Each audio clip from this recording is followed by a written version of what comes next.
you could have imagined we would be talking about Phillip Rivers tonight playing for the Colts, but we are.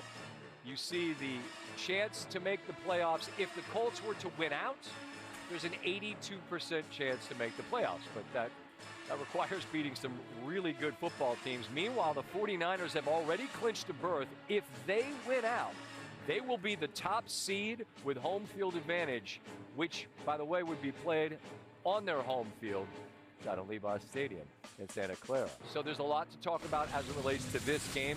There's also a lot to talk about involving some breaking news. And for that, we welcome in ESPN senior NFL insider Adam Schefter. Adam, what do we know about DK Metcalf?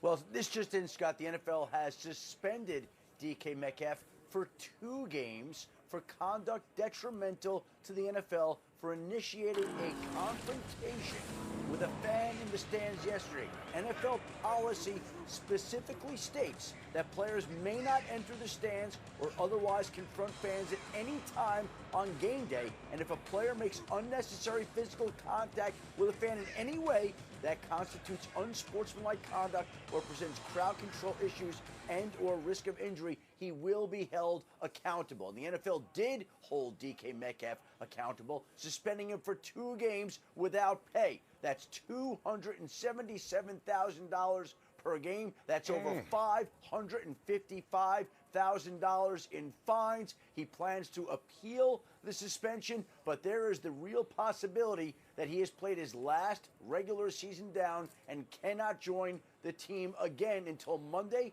January 5th, ahead of the wild card game that weekend. Adam, thank you very much. Much more to come from Adam as we continue. Pittsburgh at Cleveland and then home for Baltimore. If they were to win the Cleveland game, that would make the Baltimore game moot. It would mean that they are in the playoffs. Fellas, I think we all understand that there are things fans ought not say, and I think you all would know better than I what line cannot be crossed as a player. RC, just your reaction to this. I think the first thing is DK Metcalf has to have a higher level of emotional intelligence. The one thing we have in this world is our name. And we can't let someone who doesn't even deserve our energy push us to a point where we stain that. DK Metcalf has worked his entire life to be in this position. He's worked his entire life to represent his family with what he does on the field and the way that he behaves in the community. And that wasn't representative of what he wants to be. Now, I get it. There are some things that people say that they should be punched in the mouth for. And you know that they wouldn't say them if they felt like they couldn't be protected, but they are. And you shouldn't allow someone who, if DK Metcalf or the reports are true, someone who has chased you around and done this to you before, that person is looking to get a rise out of you. And now you've cost your team, but that person is won. Not only are they making you miss something you've worked your entire life for, but this isn't over. They've already sought a lawyer. They're going to continue to try to prosecute this more within the courts. And for DK Metcalf, now you have to apologize to your team. You have to stand in front of them and say, you guys know that there are certain things that you shouldn't say to another man, but I also can't behave in that manner. I think Coach Tomlin will address it that way, but this is very difficult for DK and for this team to have to deal with now going forward. Fellas, I just curious how you'd echo that. I mean, listen, I very publicly lost my cool in public last year, right? And people can say all sorts of things, but you're ultimately in control of how you respond. And in this instance, it's unfortunate. It's really unfortunate. I don't know what was said. Fans, unfortunately, say things all the time that are inappropriate and shouldn't be said. You as a player have to understand that you cannot go that next step and react, especially getting up physical, touching them, right? And I think the league just has to respond that way, right? And especially you're going to find a guy for fighting another player on the field. One of those situations where DK is probably going to self-reflect and come back to his senses and realize, you know what, I did go a bit too far, even as egregious as potentially what this fan said in the stands. The ultimate part is this, Ryan, and you said it, RC. These fans know they protected. Yeah. They know they heckle. This has been going on for years. This is nothing new. DK Metcalf has to understand that I can't go over there and associate myself with a situation like that. And God forbid the punch lands, because it would have been all kind of ramifications with that part as well. So now you step into, from that 30 seconds, you step into what you mentioned, RC. Now you just lost over $500,000. You got to deal with a prosecution process, because that's coming. This fan got exactly what he wanted. That's the problem. And that is the issue that you run into. And you said it well just about the energy. I think you don't have to be an athlete to relate to the idea of giving people your energy, but I think that the athlete has far more to lose than most of us. Yep. And you're speaking the 30-second rule. I was looking up the quote. There's a Seneca. The quote is, "The greatest remedy for anger is delay." Yep. It's what you're saying. Yes. I do too, but it's so much easier said than applied in that moment. I'm just interested if I thought it'd be a game, and then I thought, you know what, 2 would be to the end of the regular season. So it doesn't shock me. I'm curious if it shocks you all that it's 2. I don't think it.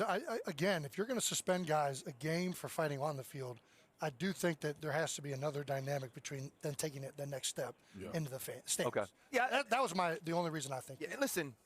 I wouldn't have been upset with one game. Yeah, like the player in me wants to say no, right? The player in me wants to say that if a fan is behaving in a certain way and you feel like that's something that has to be checked, you can do it. But that's not real life. Of course. Right? That's not the standard you're held to when you get to wear that logo on your helmet or you have that NFL patch on your jersey. And they are going to protect the shield. It's one thing when you see a Jamar Chase spit on a Jalen Ramsey, right? And how disgusting that could be, how disrespectful that could be. But those are 2 players who are 2 men who are the same.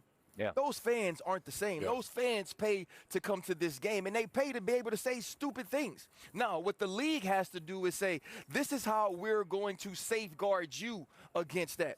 The same way they do in basketball, there should be a way where you can go talk to somebody and say, this person said such and such. I don't feel comfortable continuing to do my job if they're here. That's a great point, because I don't think that that's talked enough about in NFL locker rooms and in NFL teams. Yeah. What is the process and protocol for dealing with a fan that is out of line? Particularly if he's that close, he's right there. Well, it has been reported to the point you made earlier. This is someone who is a serial sort of, stalker, I don't know if that's the right word, but this is someone who has clearly tried to instigate on several occasions and now succeeded. Yeah. Marcus made a point to me inside that I thought was good, and maybe he said you had to walk over them. That's the problem. Right.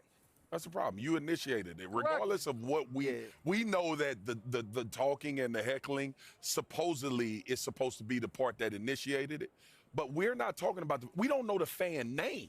Right. We're talking about DK Metcalf, and it always is going to end up that way. We got kids that play sports. RC got a son in the NFL right now. Listen, man, as hard as it is, you are going to lose.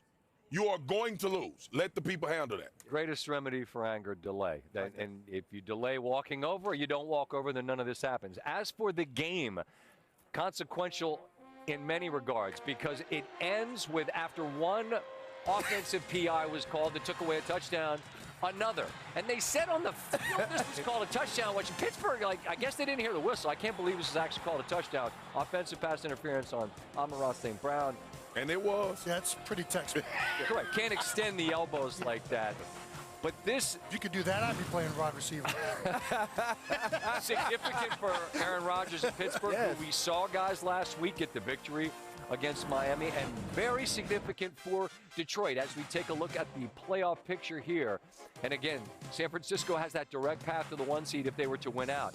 In the hunt, yes, and Detroit still has a path, but it is perilous and it is frankly unlikely in terms of the odds makers.